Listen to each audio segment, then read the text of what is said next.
Folks, I am so excited to welcome back to As the World Churns, my friend, author, best-selling New York Times author, Vanderbilt scholar and professor, Jonathan Metzl, who has written the book, Dying of Whiteness, which you all have read, and what we've become living and dying in a country of arms. And Jonathan, I'm bringing you back here today. It was like emergency text to you. Can you come on? Because what you and I, for so many years, on our woke AF check-ins every single week, we've been talking about America's love affair with guns, right? The fact that we have more people, that we have more guns in this country than people. The fact that it doesn't matter how depraved these shootings get, how often they happen. We continue to shrug them off. This past weekend, Minnesota assassin Vance Butler, 57-year-old white male, creates a hit list of 70 individuals and institutions, Planned Parenthoods, health centers. He shot and killed Melissa Hortman and her husband. She's a state representative in Minnesota. Shot and wounded John Hoffman and his wife Yvette, another state representative, and had a target list for so many more. After a 2-day manhunt, he was taken, of course, unharmed and unscathed into custody by police. Violence in Utah, violence in other parts of the country. Talk to us about your initial reaction to what happened in Minnesota over the weekend. Yeah, I mean, you're right. We've been talking about this for years, and I feel like it's our worst nightmares coming true in a way. It's what we've been worried about and warning about, and also just watching happen. I started to even there's this thing called Twitter in the old days. I started to I started to tweet about it being a gun issue, and then I didn't even finish the tweet because I thought this isn't even really a gun issue anymore. I mean, guns obviously are the vehicle, and follows from all the stuff we've been talking about guns.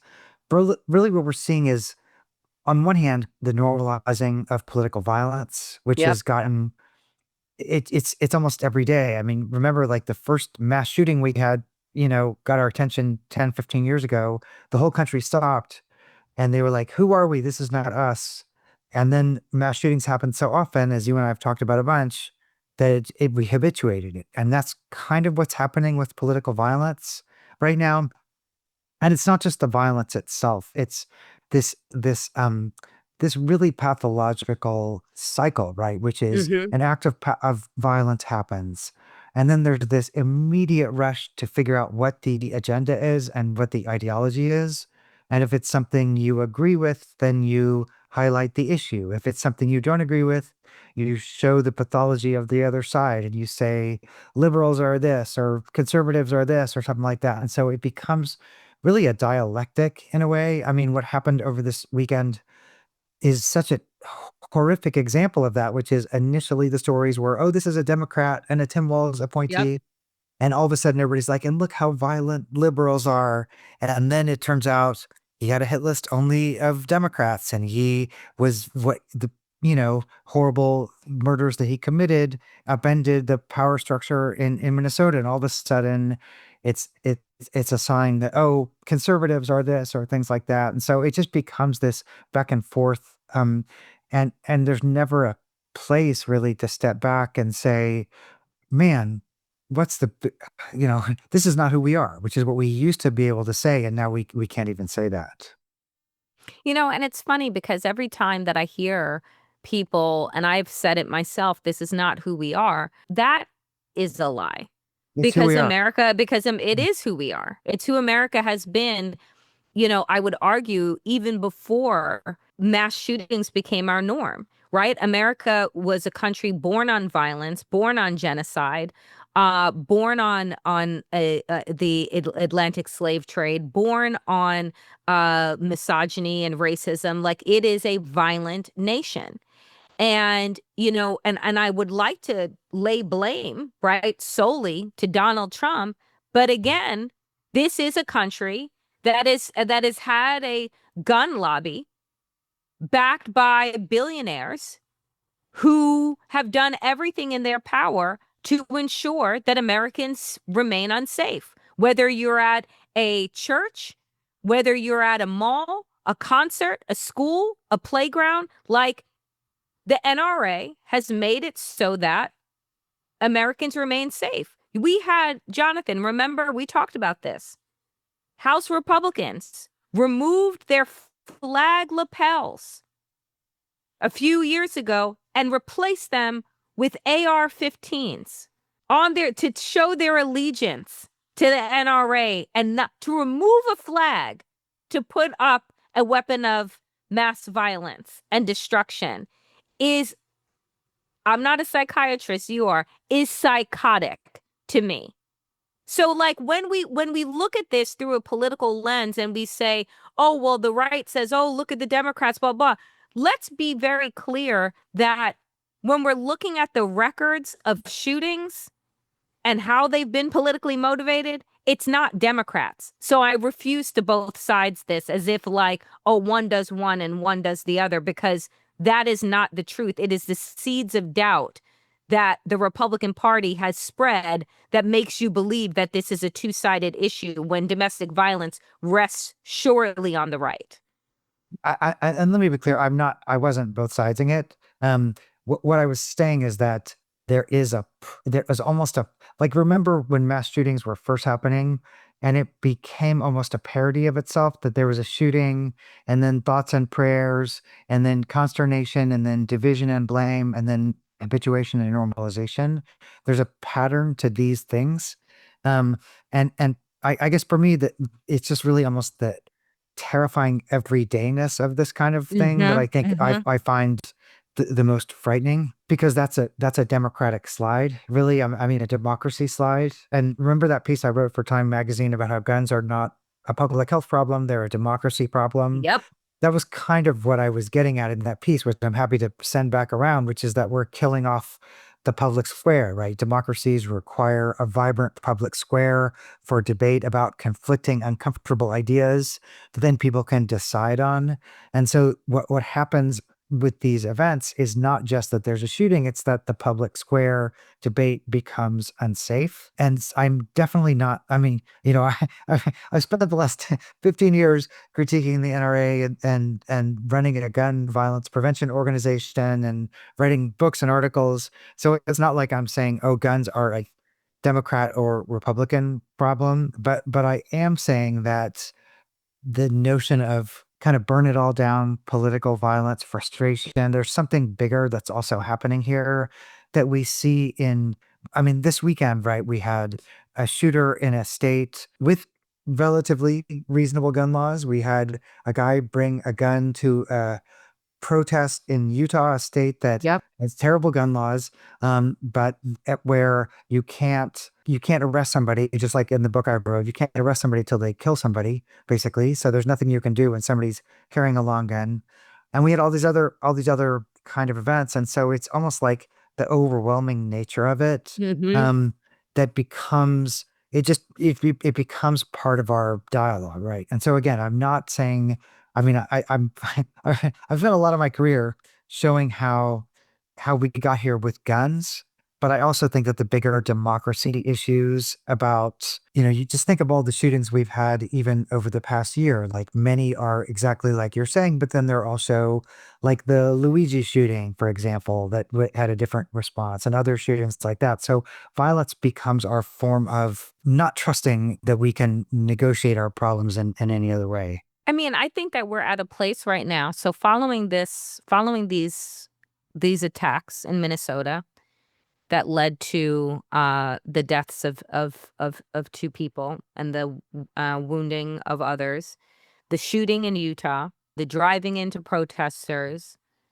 Donald Trump turned around, has not phoned Governor Walz, as is customary for the sitting president to do when a state is met with a traumatic event, and instead posted to Truth Social and said that he's coming down and basically declaring war on blue states, in saying that, and I want folks to like understand it very clearly what he says, Quote, we must expand efforts to detain and deport illegal aliens in America's largest cities, such as Los Angeles, Chicago, and New York, where millions upon millions of illegal aliens reside. These and other such cities are the core of Democratic power center, where they use illegal aliens to expand their voter base, cheat in elections, and grow the welfare state, robbing good paying jobs and benefits from hardworking American citizens. These radical left Democrats are sick of mind, hate our country, and actually want to destroy our inner cities. That is what the president of the United States decided to put out over the weekend following this act of terror and these acts of terror. How does that feed in, Jonathan, to the larger picture of the fact that this is the point, is violent rhetoric that leads to actual physical violence that destroys our integrity and our faith in institutions and our own protection? I mean, we've seen this a bunch of other times. Not every time has a gun, but think about the Pelosi attack, for example, in California with a hammer and other stuff. Every single horrible thing becomes grist for the blame division industry. And so, that was such a clear, like, invasion, attack, crime. Like, if you're against crime, that's a crime, just like these things are clearly murder. And so, in a way, there's no like, oh, we're all Americans at this time. But again, it just, our system is not functioning in that way right now. But what's important now is not just, to me, and not surprising, not calling Tim Walz, it's that it happened after such a incredibly powerful show of Democratic Yep. support with the No Kings marches across the country. I was at the one in New York. I don't know if you were there, but it was a pretty powerful experience just because there were just everybody showed up. Like, I went to the march in New York, and it was like people who were 10 years old, people who were like 90 years old, every kind of background of person saying basically like, here's what makes this country great is, we're all immigrants in some way and things like that. And so Trump is doing this after these marches in a way. And so I don't think his post is the final word about this, but I do think that there's an intensity that's unfolding that validates state violence, but also individual kinds of violence. Where do you think it leads?